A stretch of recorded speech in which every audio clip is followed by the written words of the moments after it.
본서신 고린도전서는 서신의 제목처럼 고린도 교회에 보내는 바울의 편지입니다. 바울이 이 편지를 쓰게 된 이유가 있습니다. 그것은 고린도 교회가 굉장히 많은 문제를 안고 있었기 때문입니다. 아마 이 서신을 처음부터 끝까지 천천히 읽어보시면 얼마나 많은 문제가 있었던 교회인지 알 수 있습니다. 아마 지상에서 지상교회가 보여줄 수 있는 문제를 거의 다 안고 있었던 것 같습니다. 저 같으면 이러한 교회의 편지를 쓸 때 정말 실망스럽습니다, 이렇게 시작을 하든지, 잘 할 줄 알았는데 정말 유감입니다 라고 편지를 시작할 것 같습니다. 그런데 바울은 첫 부분에 자신이 사도라는 신분을 밝히자마자 바로 4절에 항상 하나님께 감사한다 라고 얘기를 했습니다. 그리고 그 감사의 이유가 너희 때문이다 이렇게 얘기했습니다. 여기 너희를 위하여 라고 번역된 말은 너희로 인하여, 너희 때문에 라는 말입니다. 너희를 위하여 감사한다는 말입니다. 이것은 제가 자주 이 강대상에서 얘기한 것처럼 무슨 긍정의 철학이나 어두운 면보다 밝은 면을 보고 나아가자 이런 마음가짐 때문에 이런 말을 하는 것은 아닙니다. 바울은 그것보다 그들이 갖고 있는 현실, 문제라는 현실보다 더 지독한 현실, 그 현실을 떠받치고 있는 진짜 근본 현실을 먼저 보았기 때문입니다. 그것은 곧 하나님의 신실하심입니다. 그들의 연약을 압도하고 그들의 연약에도 불구하고 끝까지 이루어질 하나님의 성실, 변치 않음이 거기에 있었기 때문입니다. 인류가 누리고 있는, 사용하고 있는 성실이라는 개념, 그것의 원천이시고 그것의 근본이신 하나님이 그 성실하심은 인간과 달리 변하지 않기 때문에 바울은 내가 너희를 인하여 하나님께 감사한다 라고 얘기하고 있는 것입니다. 바울은 이처럼 하나님께서 시작하신 구원의 일을 끝까지 이루실 것을 굳게 믿고 있었고, 그것은 보통 사람들이 하는 신념 혹은 맹신 같은 것이 아니라 근거가 뚜렷한 바른 신앙이었습니다. 오늘 추수감사주일을 맞이하여 우리 모든 감사의 가장 근본적인 이유가 되는, 또 오늘 본문에서 바울도 감사하노니라고 말할 수 있는 이유를 삼았던 이 하나님의 신실하심, 하나님의 성실하심, 이것이 주는 두 가지 은혜에 대해서 함께 상고해 보고자 합니다. 먼저 이 하나님의 성실하심은 성도 개인에게 끝까지 구원의 확신과 그리고 삶의 위로를 줍니다. 그 이유는 그들의 신앙 여정이 처음부터 끝까지 온전히 하나님의 은혜에 달려있기 때문입니다. 그래서 오늘 본문 4절에서 바울은 이렇게 말합니다. 너희에게 주신 하나님의 은혜로 말미암아 내가 너희를 위하여 항상 하나님께 감사하노니, 하나님의 은혜로 말미암아 하나님께 감사하노니, 이것이 바울이 말하고 싶은 것입니다. 여기서 우리는 구원의 시작, 그리고 본문을 통하여 구원의 과정, 그리고 구원의 결말까지 전적으로 하나님의 성실하심에 달려있음을 발견할 수 있습니다. 성경은 우리가 지혜나 우리 의지나 우리 수련의 결과물로 하나님께 나온 것이 아니다라고 말합니다. 오직 하나님께서 먼저 우리를 불러주셨기 때문입니다. 오늘 본문 마지막 절에서도 바울은 다시 한번 표현합니다. 너희를 불러, 하나님께서 먼저 불러주신 것입니다. 너희를 불러 그 아들 그리스도와 교제하게 하신다. 이 말은 연합하게 하셨다는 말입니다. 이 성도와 그리스도의 연합은 매우 신비롭고 영적인 사실입니다. 여러분은 이 성도와 그리스도와의 하나됨, 한 생명 누림, 연합을 자꾸 물리적인 차원으로 실험실에서의 사고방식으로 이해하려고 하셔서는 결코 안 됩니다. 바울은 지금 너희를 불러 그리스도와 연합하게 하신 하나님이라고 강조하고 있습니다. 그리고 그 부름은 단순한 초대장 같은 것이 아닙니다.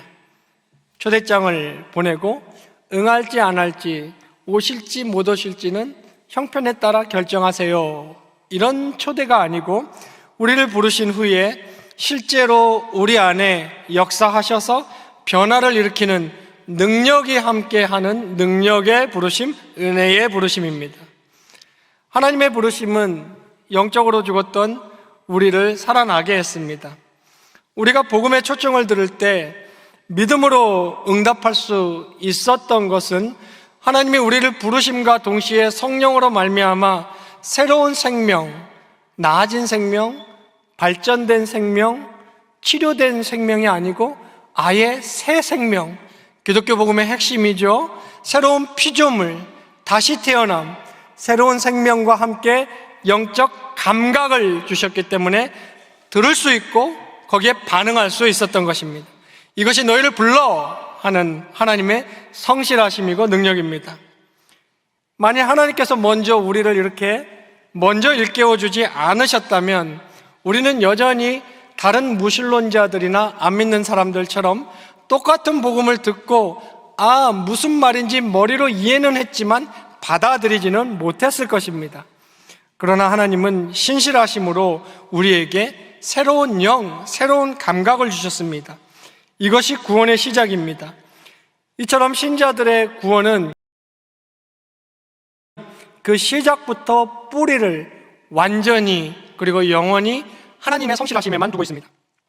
신실하신 하나님은 구원의 시작만이 아니라 그 과정과 완성까지도 친히 책임지시는 분입니다. 오늘 본문 5절 그리고 6절에 보면 이는 너희가 그 안에서 모든 일, 곧 모든 언변과 모든 지식의 풍족함으로 그리스도의 증거가 너희 중에 견고하게 되었다라고 바울은 말하고 있습니다. 7절을 시작할 때는 너희가 모든 은사의 부족함이 없다라고 얘기하고 있습니다. 이 은혜와 은사는 같은 말입니다. 은혜는 우리가 카리스라고 부르고요, 은사는 카리스마라고 부릅니다. 사실 같은 단어입니다. 방금 제가 설명했던 하나님으로부터 구원의 은혜를 받은 사람은 그것이 삶의 현장에서 은사, 카리스마로 발휘되게 되어 있습니다. 그리고 그 은사의 특징은 방언이라는 한 가지 은사만 제외하고 성경에 등장하는 그 수많은 은사는 모두 내 자신을 위한 것이 아니고 옆에 있는 성도, 교회, 공동체를 위한 것입니다.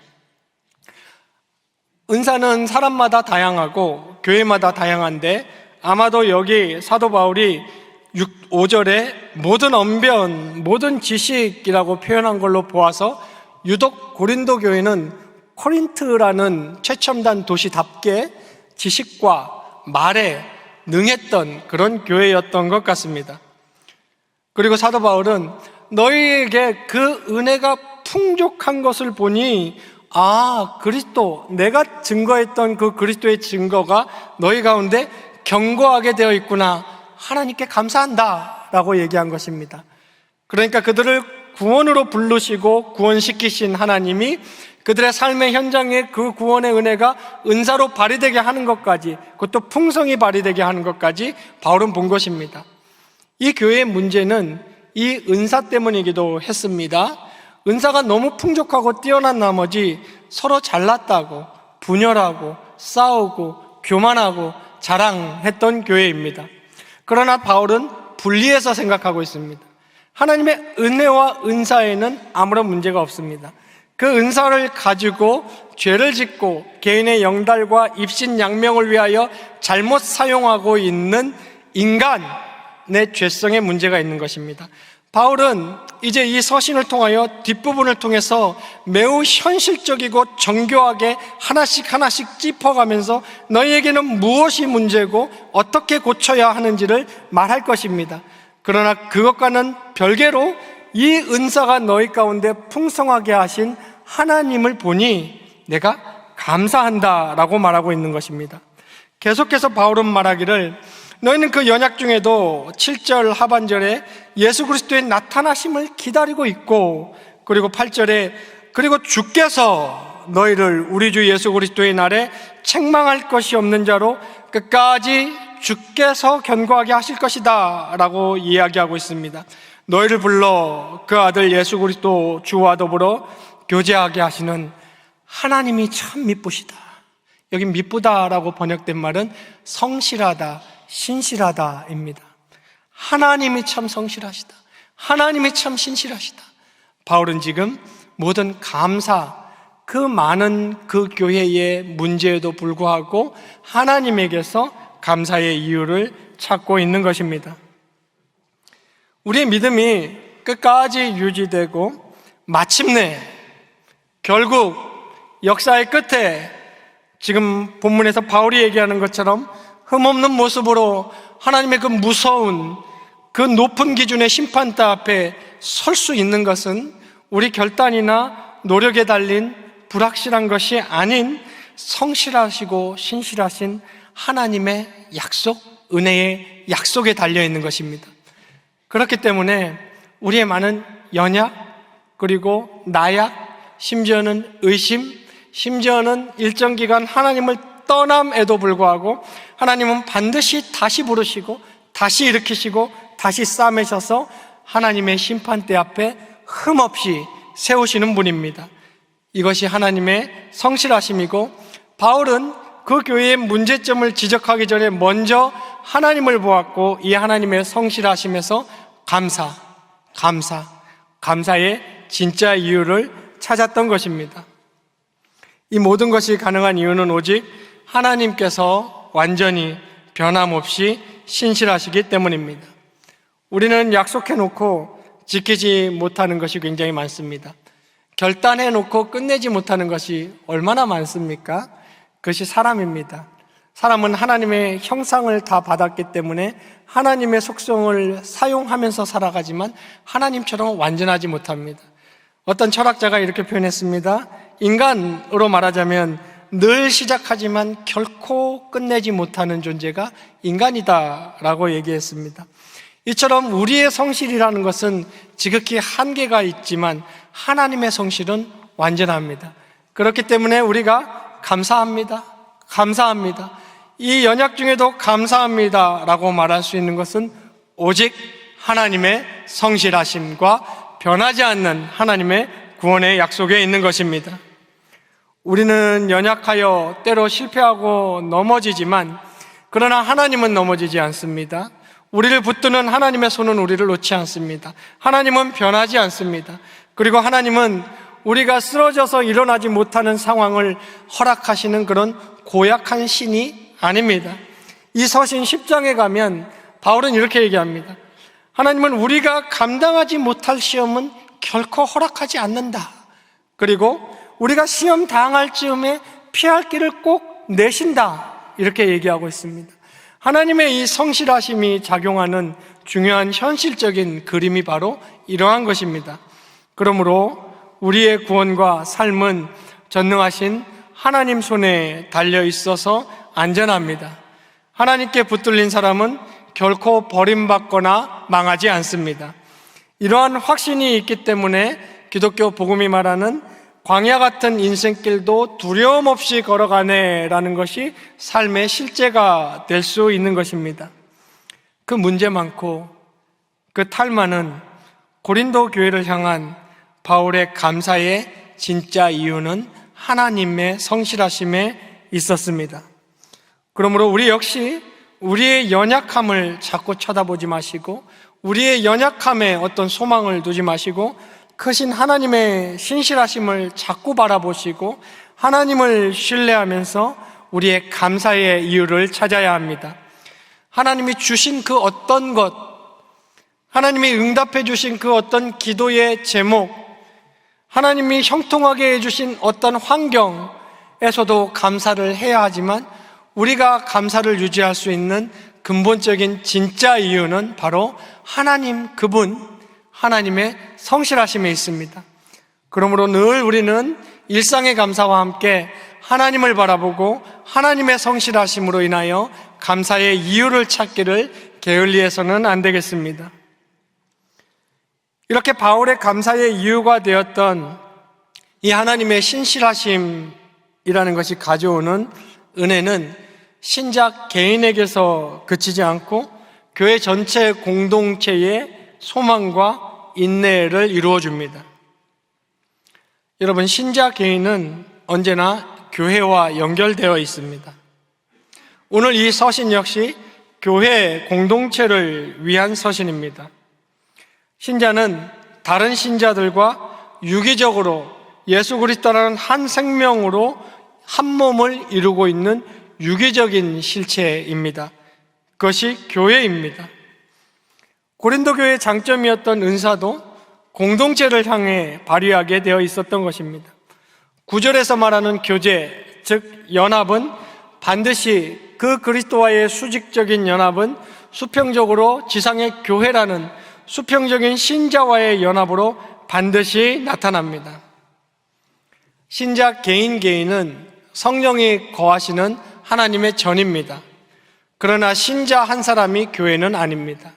에클레시아, 교회라는 뜻은 그 신자의 두세 사람이라도 그 신자가 모인 군집을 에클레시아, 교회, 하나님의 몸이라고 부릅니다. 머리이신 하나님으로 이루어진 몸, 나무이신 하나님으로 이루어진 가지들, 머릿돌 대신 하나님으로 이루어진 건물. 교회는 얼마나 많은 이 교회의 유기체적인 비유를 우리에게 주고 있습니까? 그러므로 구원은 개인적인 것이지만 그 구원받은 사람은 교회를 형성하여 교회를 이루어가는 것입니다. 오늘날 유행하는 일면 세련되게 보이는, 본질을 더 본 것 같아 보이는 오늘날 유행하는 개념 중에 가나안 성도라고 부르더라고요. 난 교회 안 나가를 거꾸로 가나안이라고 부른답니다. 나는 교회의 멤버십은 내려놓았지만 나는 그래도 하나님의 백성이야 하면서 홀로 예배드리고 삶의 예배, 인터넷 예배, 그것이 그 사람이 인생을 살면서 내린 종교적 결론일지는 모르겠지만 적어도 제가 확신할 수 있습니다. 복음의 가르침은 아닙니다. 교회 공동체를 떠난 신자는 존재하지 않습니다. 여러분이 직접 신약 서신서들을 확인해 보십시오. 신약에서 신자를 말할 때 교회를 배제하고 말하는 구절은 단 한 군데도 없습니다. 따라서 신자가 어떤 종교적인 박해나 개인적인 건강상의 이유 등으로 어떤 특수한 환경 때문에 지상교회에 물리적으로 못 나갈 수는 있지만 그 사람은 반드시 교회의 일원입니다. 우주적 교회의 일원인 것입니다. 따라서 성도는 늘 마음에 교회를 두고 교회를 마음의 중심으로 해서 삶을 영위해야 됩니다. 교회를 중심으로 산다는 것이 최대한 자주 교회당 건물을 들락날락하라는 것을 의미하지 않습니다. 삶의 의가, 교회가 내 마음에 자리 잡고 있는 것을 교회를 중심으로 산다고 이야기하는 것입니다.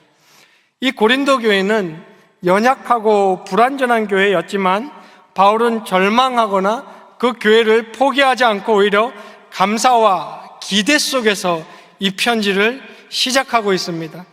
뒷편의 내용이 얼마나 우울한지를 볼 때 이 편지의 초반부 서두가 얼마나 밝은지를 깨달으면 놀라지 않을 수 없습니다.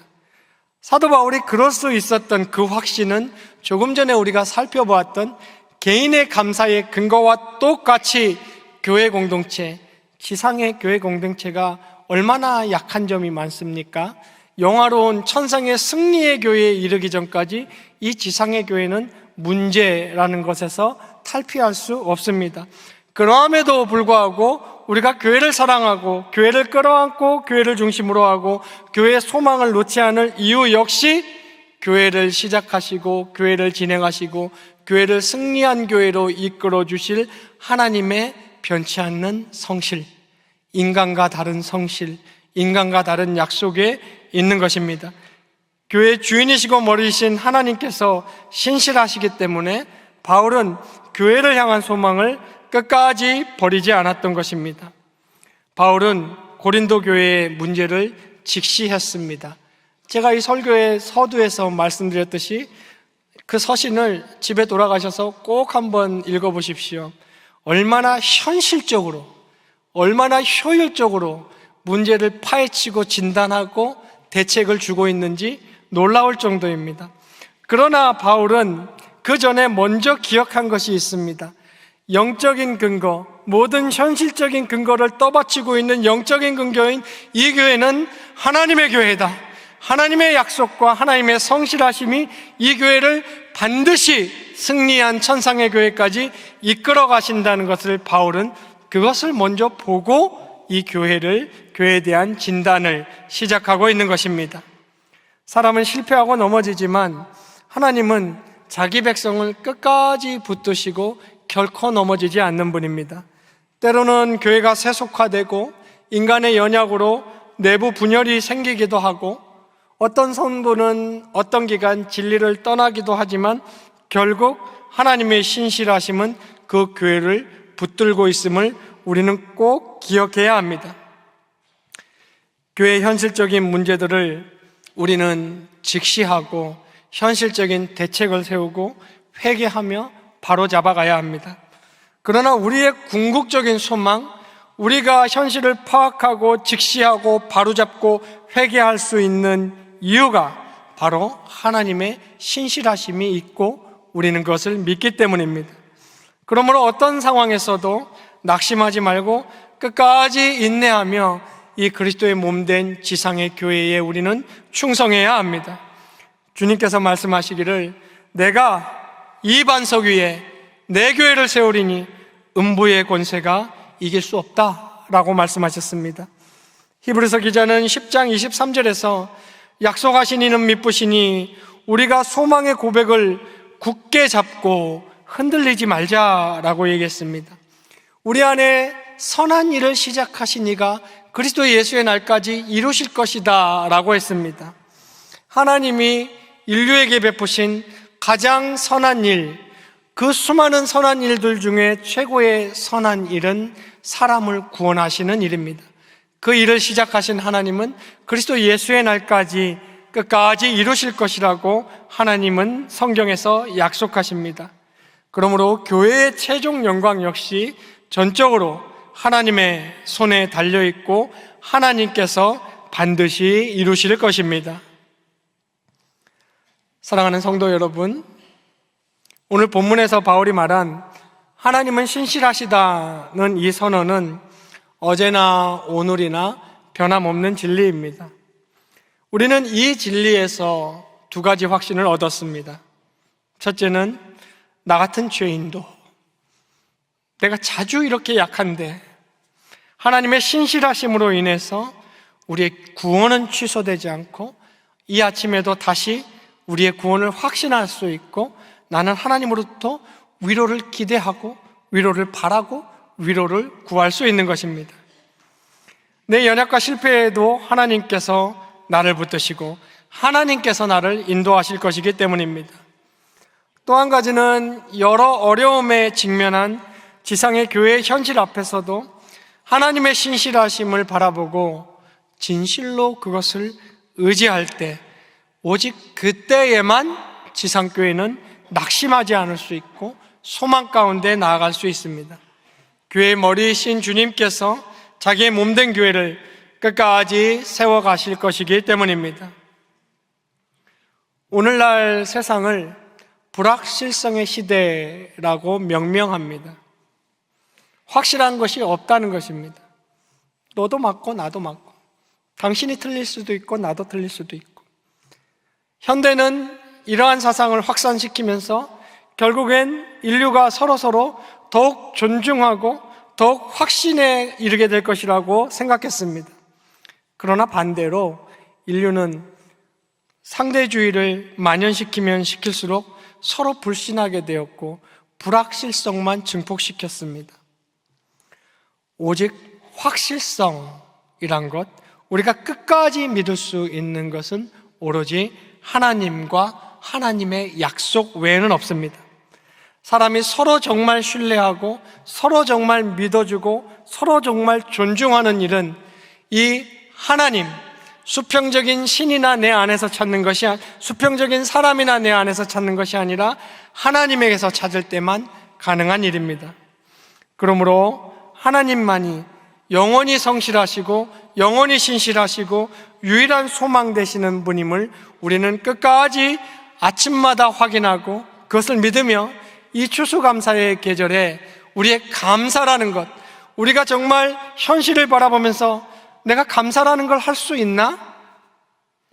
이때 내가 정말 감사가 나와야 되나? 라는 현실 속에서도 감사합니다, 주님 감사합니다 할 수 있는 이유는 하나님의 성실하심에 있음을 우리는 결코 잊어서는 안 되겠습니다.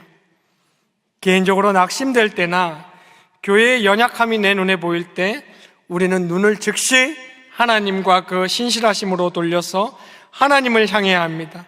그러면 내가 일어설 수 있습니다. 그리고 교회가 일어설 수 있습니다.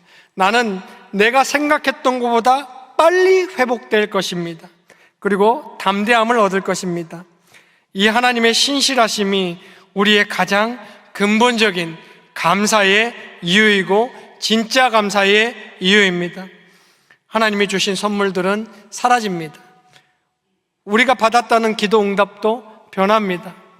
우리의 육신도 날로 쇠해가고 우리의 의지나 감사의 마음은 며칠 가지 못할 것입니다.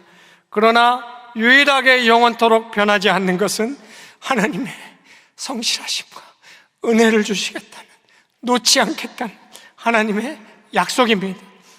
우리의 진짜 감사는 거기에서 나와야 합니다.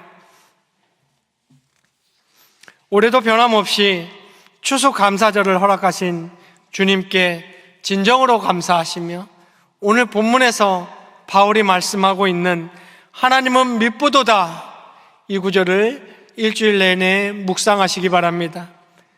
이 한마디 진리가 우리 가슴에 뜨겁게 새겨지고 개인과 교회 모두 흔들리지 않는 믿음과 소망 가운데 굳게 서시기를 주님의 이름으로 축원합니다.